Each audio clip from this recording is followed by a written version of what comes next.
Clearly, a lot going on in this region. And to help us break it down and explain all of this is Middle East expert Majid Rafizadeh, and he is the president of the International American Council on Middle East. Thanks so much for coming in and joining us. First off, John Kerry starts this week as Secretary of State. A lot going on in that region. It's always a hotbed for a Secretary of State. What should he read into this meeting of the Iranian president and the president of Egypt? Or should he read much into it at all?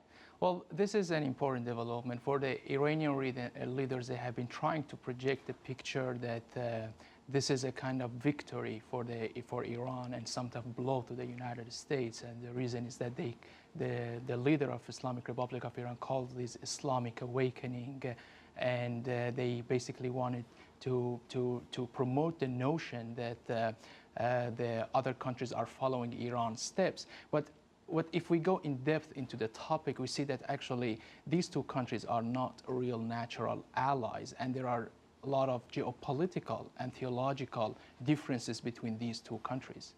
There's a lot going on in the region. Just last week, there was the airstrike by Israel against Syria.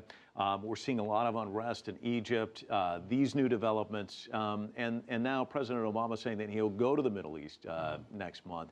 And it always seems like when there's a second term for presidents, they try and re-engage the Middle East and create a dynamic for a peace settlement. Is there any chance that he might find some movement there? Well, I think it's very difficult, particularly for the Syrian case, because Syrian case is not only a domestic problem, it's more a regional and international problem. We have the regional level, we have the Cold War between Iran and the Arab Gulf states, particularly Saudi Arabia and Qatar. And domestically also, neither the rebels or the government seems to be able to win over the other one.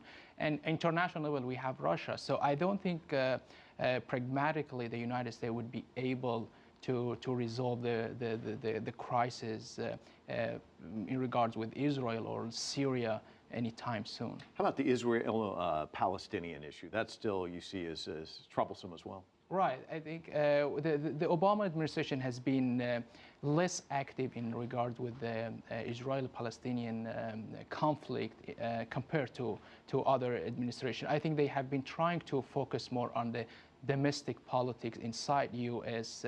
And taking more isolationist stand.